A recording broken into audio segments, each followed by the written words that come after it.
नमस्कार, मैं हूं आपकी रेडियो साथी श्वेता पांडे और आप सुन रहे हैं रेडियो रमन 90.4 FM पर। आज हम संरक्षित खेती के बारे में आपको जानकारी देंगे और जानकारी देने के लिए हमारे साथ मौजूद हैं मस्तूरी जिला बिलासपुर के शासकीय उद्यान रोपणी विभाग से डॉक्टर निशा चंदेल। आप ग्रामीण उद्यान विस्तार अधिकारी हैं। सबसे पहले आपसे जानना चाहेंगे कि संरक्षित खेती होती क्या है। संरक्षित खेती खेती की ऐसी तकनीक होती है जैसे कि पहले हमारे यहाँ परंपरागत खेती करते थे, जिसमें वहाँ जो उपलब्ध साधन रहते थे उसी का उपयोग करके उसका खेती किया जाता था, जिससे क्या होता था कि उनकी इनकम भी कम होती थी, उत्पादन भी अच्छे से नहीं हो पाता था और जो हम लोग को वो उत्पाद प्राप्त होता था वो भी अच्छी गुणवत्ता की नहीं हो पाती थी। कृषि का मतलब विविधीकरण होने की वजह से अब उसको मैकेनाइज्ड खेती में कन्वर्टेड किया गया, जिसमें मुख्यतः आता है हमारा संरक्षित खेती। संरक्षित खेती जैसे नाम से स्पष्ट होता है कि संरक्षण, जैसे किसी भी चीज को हम लोग अगर संरक्षण देते हैं, हमारे जो फसल होते हैं उसको दो तरीके से हानि पहुंचता है। या तो प्राकृतिक आपदा, जैसे कि कभी क्या होता है कि हमारे यहाँ तापमान अधिक बढ़ने लग जाता है और कभी ठंड ज्यादा पड़ने लग जाती है, गर्मी ज्यादा हो जाती है, जिससे फसल अच्छे तरह से उग नहीं पाते, उनकी मतलब गुणवत्ता पे प्रभाव पड़ने लग जाता है। तो इसीलिए हमारे बहुत सारे वैज्ञानिकों ने रिसर्च करके ये संरक्षित खेती को विकसित किया, जिसमें क्या करते हैं कि ये फसल उत्पादन की एक ऐसी तकनीक होती है जिसमें बेमौसम, जैसे कि हमारे यहाँ टमाटर, जैसे कि हमको जनरली रबी मौसम में ज़्यादा मिलता है, तो हम चाहते हैं कि वो हमको गर्मी सीजन में भी और बरसात के सीजन में भी मिल सके। मतलब बेमौसम अगर हम लोग को फसल को प्राप्त करना है तो इसके लिए हम लोग संरक्षित खेती करते हैं। ये क्या होता है कि इसमें जो वातावरण होता है उसको मनुष्य के द्वारा नियंत्रित करके एक ऐसा वातावरण तैयार किया जाता है कि वहाँ पे तापमान हो गया, ह्यूमिडिटी हो गया, हवा हो गया, पानी आदि सभी को मतलब नियंत्रित करके हम लोग फसल को उगाते हैं, ताकि हमें अच्छी किस्म के और उच्च गुणवत्ता वाले पौधे प्राप्त हो सके। और मेनली संरक्षित खेती करने का मुख्य उद्देश्य यह होता है कि हमारा जो प्रति इकाई क्षेत्र में जितना उत्पादन होता है उससे ज्यादा हम लोग उत्पादन को बढ़ाएं और साल भर हम लोग पौधे की या फिर जो भी फसल है उसकी उपलब्धता को बनाए रखें। इसी के नाम से ही संरक्षित खेती का विकास किया गया है। ये तो थी बात संरक्षित खेती की कि वो क्या होती है। और अगर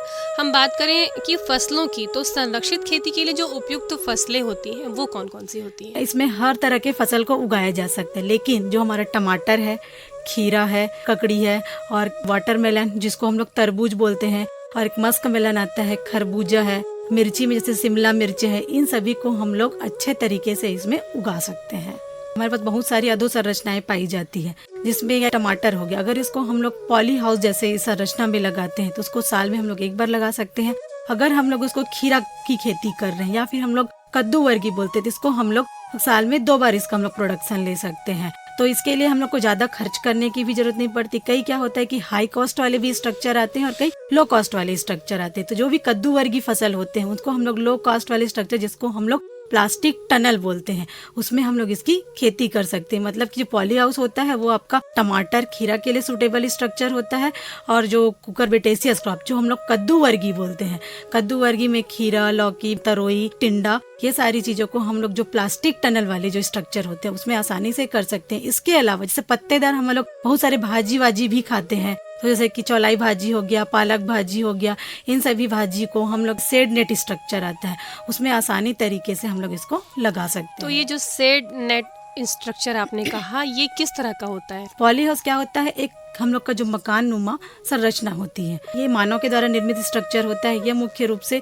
इस पे जो कवरिंग मटेरियल जिसको हम लोग बोलते हैं कि शेडिंग मटेरियल, तो इस मुख्य रूप से हम लोग क्या कहते हैं ग्लास का या फिर हम लोग पॉलीथीन सीट का यूज करते हैं। और इसमें जो पॉलीथीन सीट जो यूज होता है वो लगभग 200 माइक्रोन के साइज का होता है। इसके अलावा इसमें ये जो पॉली हाउस होता है वो 2 तरीके का होता है, एक कम लागत वाली होती है और दूसरी ज्यादा लागत वाली। तो जो कम लागत वाली जो पॉली हाउस होती है उसमें जो वेंटिलेशन सिस्टम होता है वो नेचुरली होता है। नेचुरली मतलब उसको खोल दिया जाता है, वो प्राकृतिक होता है। और एक होता है क्लोज्ड वेंटिलेशन, जिसमें हम लोग उसको जो वेंटिलेशन होता है उसको बंद करके रखा जाता है। जैसे कि इसमें अगर हम लोग को गर्मी के दिनों में का टेम्परेचर को कम करना हुआ तो उसमें क्या करते हैं कि एक फैन पैड कूलिंग सिस्टम लगा होता है, जैसे कि पौधे को अगर किसी को जर्मिनेशन करने के लिए 15 से 20 डिग्री सेंटीग्रेड टेम्परेचर की आवश्यकता पड़ती है। जब गर्मी हो जाती है तो वो टेम्परेचर अचानक से हमारा 30 से 40 डिग्री सेंटीग्रेड बढ़ जाता है, जिसकी वजह से पौधे मुरझाने लग जाते हैं और ये की स्थिति आ जाती है कि पौधे मर जाते हैं। तो ये स्ट्रक्चर को ऐसे बनाया जाता है कि अगर टेम्परेचर बढ़े तो वहाँ हम लोग उसको ठंडी प्रदान कर सके। इसके अलावा जब गर्मी पड़ता है तो वहाँ पे वेंटिलेशन की सिस्टम होती है,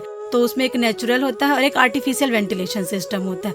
उसमें मुख्य रूप से पंखे लगे होते हैं, उसको या फिर वेंटिलेटर जो होता है उसको खोल दिया जाता है। इसके अलावा सर्दी के दिन में बात करते हैं तो पौधों को ग्रो करने के लिए कम टेम्परेचर की जरूरत पड़ती है।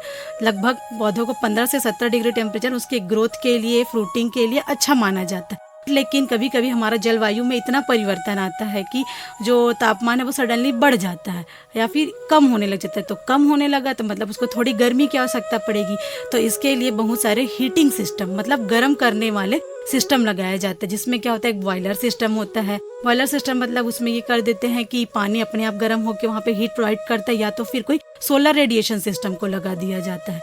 इस तरीके से ये पॉली हाउस का निर्माण किया जाता है। लगभग ये पॉली हाउस को बनाने के लिए 500 से 1000 वर्ग मीटर की एरिया की आवश्यकता पड़ती है। इसके लिए गवर्नमेंट की तरफ से भी सब्सिडी दिया जाता है। तो इसमें किसान अपना आधा पैसा खर्च करके और इस स्ट्रक्चर को बना सकता है। इसमें लगभग 500 से 1000 वर्ग मीटर बनाने में 5 से 7 लाख रुपए का खर्च आता है। तो इसमें लघु और सीमांत कृषकों को 50% तक और जो बड़े फार्मर होते हैं उसको 35% तक अनुदान देने का प्रावधान रखा गया। ये हो गया हमारा पॉली हाउस। इसके बाद आता है हम लोग का शेडनेट स्ट्रक्चर। शेडनेट क्या होता है, एक जाली नुमा स्ट्रक्चर होता है। ये लगभग ये आयताकार भी होता है या त्रिभुजाकार होता है या तो फिर वर्गाकार हो सकता है। इसको किसान अपने सहूलियत के हिसाब से बनवाते हैं। और इसमें जो नेट होता है ये मुख्यतः हरे रंग का या तो फिर हम लोग सफेद रंग का नेट यूज करते हैं। और इसमें जो नेट का जो प्रति इंच वर्ग मीटर में लगभग उसमें 40 से 50 छिद्र होने चाहिए।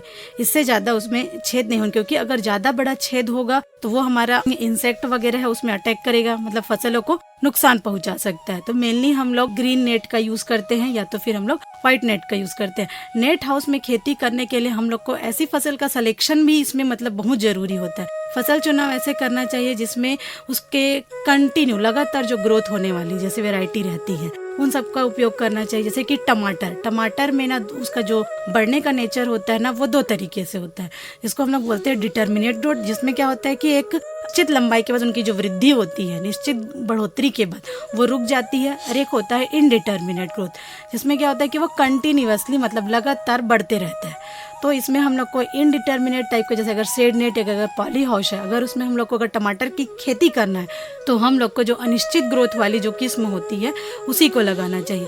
तो इसके लिए बहुत सारी मतलब किस्म, मतलब कि अगर पॉली हाउस अगर शेड नेट में हम लोग लगा रहे हैं तो जो नॉर्मल जो किस्म आती है उसको नहीं लगा सकते। इसके लिए स्पेसिफिक मतलब विशेष प्रकार की किस्म को इजाद किया गया है। जैसे कि अगर टमाटर लगाते हैं तो टमाटर में जैसे कि ये नवीन वैरायटी हो गई, स्वर्णलता हो गई, ऋतुजा है, रक्षिता है, इन वैरायटी को लगा सकते हैं। और अगर हम लोग खीरा लगाते हैं तो खीरा में मेल फीमेल सेक्स फॉर्म पाया जाता है। उसी तरीके से खीरा में गायनोसियस जो वैरायटीज होती हैं उन्हीं बस को हम लोग प्लांटेशन कर सकते हैं। इसमें भी कोई वैरायटी आती है जैसे कि दियारा हो गया, कियाना हो गया, सैटिस हो गया, इन सब वैरायटी को लगा सकते हैं। इसके अलावा हम लोग शिमला मिर्च की खेती करते हैं।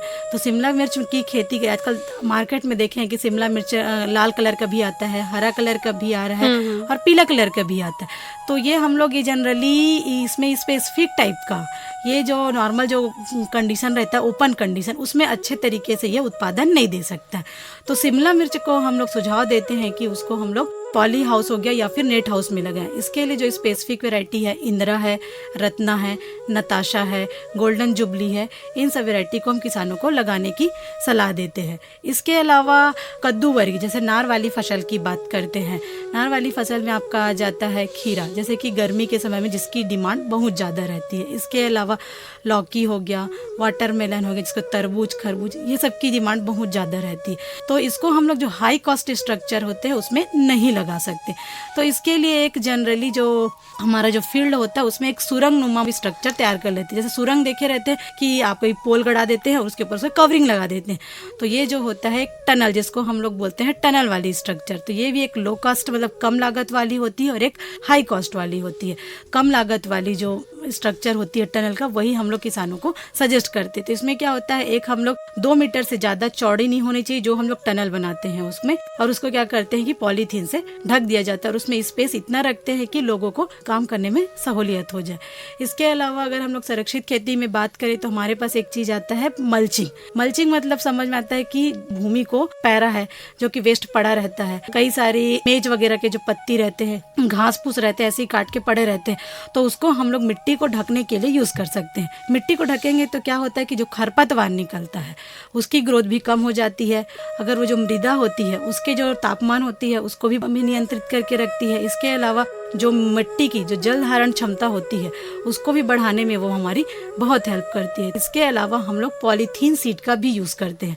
तो ये जो पॉलीथीन सीट होता है इसका जो साइज होता है 30 से 50 माइक्रोन का होना चाहिए। अलग अलग तरह के पॉलीथीन का यूज़ किया जाता है, जैसे कि सफ़ेद पॉलीथीन यूज़ करते हैं।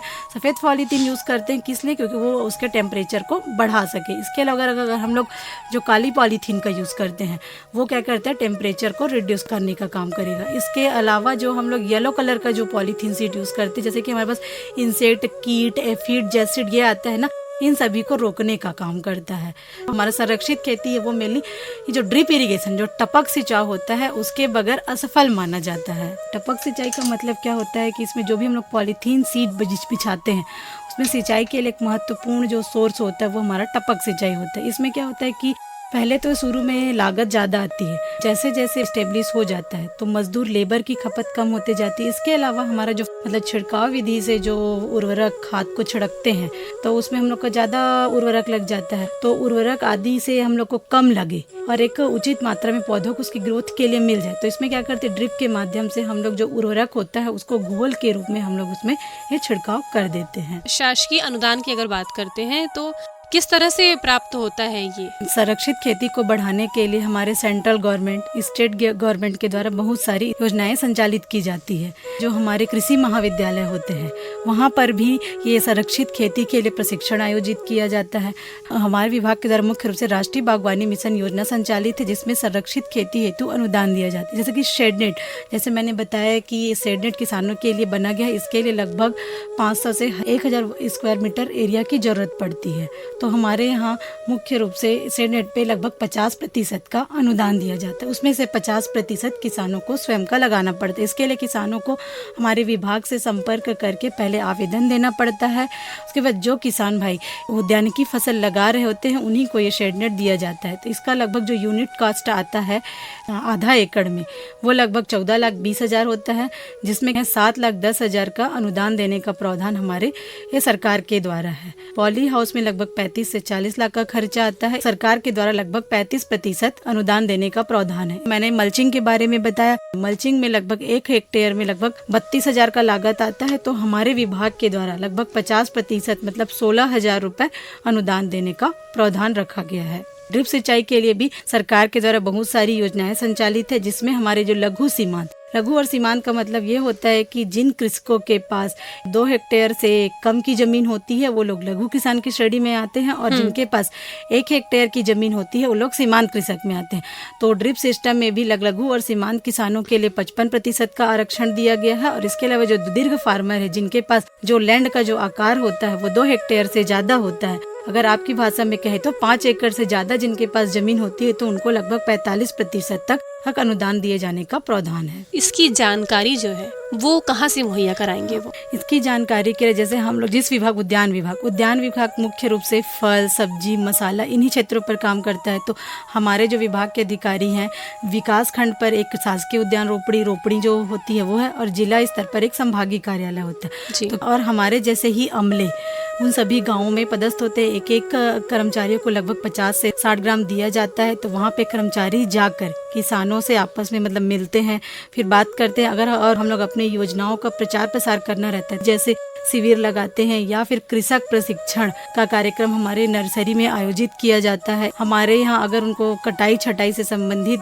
ज्ञान देने के लिए माली प्रशिक्षण जैसे कार्यक्रम संचालित किए जाते हैं, जिसके माध्यम से हम लोग अपनी योजनाओं का प्रचार प्रसार करते हैं। भी हमारे यहाँ विकसित भारत संकल्प यात्रा का एक आयोजन किया गया था, जिसमें हमारे उद्यान विभाग के कर्मचारी अमले वहाँ उपस्थित थे। वहाँ पर सारे किसानों को हमने अपने उद्यानिकी फसलों के बारे में जानकारी दिया गया। ऐसे ही समय समय पर कुछ शिविर आयोजित किए जाते हैं जिसके माध्यम से हम लोग अपनी योजनाओं का प्रचार प्रसार करते हैं। तो आप हमारे श्रोताओं को ये भी बता दीजिए शिविर के बारे में कि ये शिविर निःशुल्क होते हैं उनके लिए। हाँ, ये जो शिविर होते हैं ये हमारे निःशुल्क होते हैं।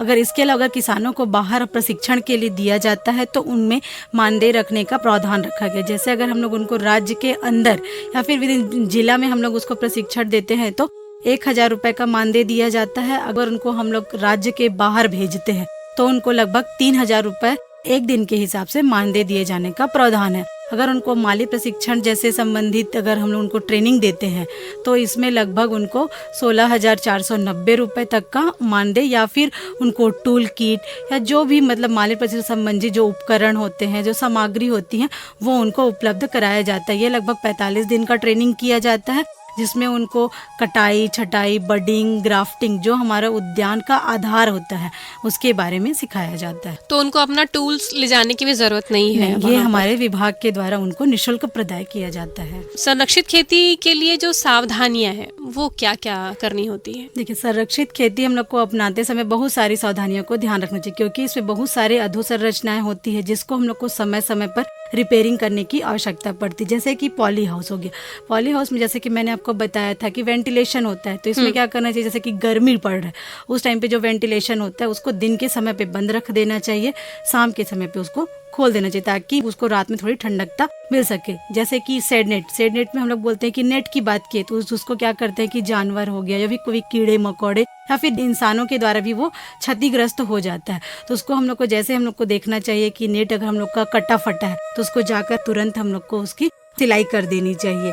इसके अलावा स्ट्रक्चर हम लोग अधोसंरचना जो बनाए रहते हैं उनको जहाँ पे तेज हवाएं चलती है उसी के डायरेक्शन में हम लोग को उसको वो बनाना चाहिए। और इसके अतिरिक्त जहाँ पे हम लोग अधोसंरचना विकसित कर रहे होते हैं वहाँ पे जो बड़े बड़े पेड़ आते हैं जिसको हम लोग वायु अवरोधी वृक्ष बोलते हैं उसके चारों ओर वो सभी पौधों को लगा देना चाहिए। इसके अलावा जो पॉली हाउस होता है उसमें जो गटर रहता है उसकी जो ऊंचाई होती है वो 3 से 4 मीटर से ज़्यादा नहीं होनी चाहिए। और जो भी अधोसंरचना हम लोग बनाते हैं उसमें उस चीज़ का ध्यान रखना चाहिए कि उसकी लंबाई को ज़्यादा रखें लेकिन चौड़ाई को ज़्यादा नहीं रखना चाहिए। उसमें जो डबल दरवाजे हैं वो यूज़ करना चाहिए और उसको ऐसे बनाना चाहिए कि 2-4 व्यक्ति आसानी से उसके अंदर काम कर सके।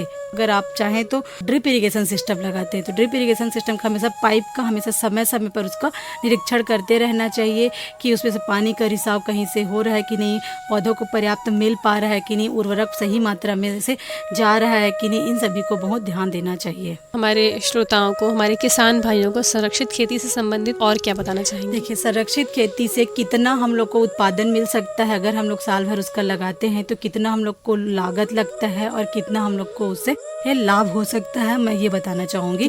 तो जैसे कि हम लोग शिमला मिर्ची की खेती करते हैं, शिमला मिर्ची की खेती करते हैं तो उसको लगभग हम लोग साल में एक ही बार लगाते हैं। इसको हम लोग अगस्त से मई तक के बीच में लगा सकते हैं। इसमें लगभग क्या कहते हैं उत्पादन हम लोग का 60 से 70 क्विंटल तक आता है और इसमें जो लागत लगता है लगभग 2 से 2.5 लाख तक लगता है। इसमें जो प्रॉफिट होता है वो हम लोग को 1.5 से 2 लाख तक का प्रॉफिट हम लोग को हो जाता है। उसी प्रकार से जैसे हमारा टमाटर लगाते हैं तो टमाटर जैसे कि नॉर्मल हम लोग ओपन कंडीशन में लगाते हैं तो उसमें 100 क्विंटल 120 क्विंटल ही हो पाता है और वो भी कोई मौसम की आपदा आ गई तो वो खराब हो जाता है।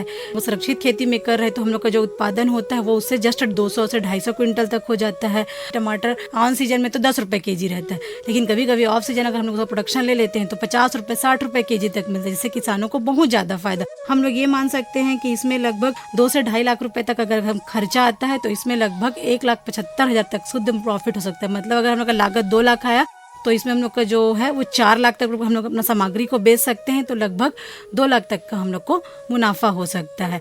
उसी प्रकार से अगर हम लोग खीरा की खेती करते हैं तो नॉर्मल कंडीशन में लगभग 70 से 80 क्विंटल तक उसमें उपज आता है, लेकिन अगर उसको ग्रीन हाउस हो गया, शेड नेट हो गया या फिर पॉली हाउस में लगाते हैं तो उपज होता है वो लगभग 3 से 4 गुना बढ़ जाता है। लगभग 2.5 से 3 क्विंटल तक 250 से 300 क्विंटल तक यील्ड आ जाती है, तो जिससे लगभग हम लोग को वही 3 से 4 लाख तक का प्रॉफिट हो जाता है। जैसे आजकल मार्केट में तरबूजा, पहले क्या करते थे, तरबूज को नॉर्मल नदी के किनारे ही लगाते थे जिससे उपज कम होता था। अब क्या हो गया है कि उसको हम लोग नेट हाउस के अंदर लगा सकते हैं। नेट हाउस के अंदर लगाते हैं तो वैसे उसकी वैरायटी, उसी किस्म की वैरायटी को लगाया जाता है और उसको प्रॉपर स्टेकिंग और ट्रेनिंग प्रूनिंग भी दिया जाता है। स्टेकिंग मतलब क्या होता है, सहारा देना।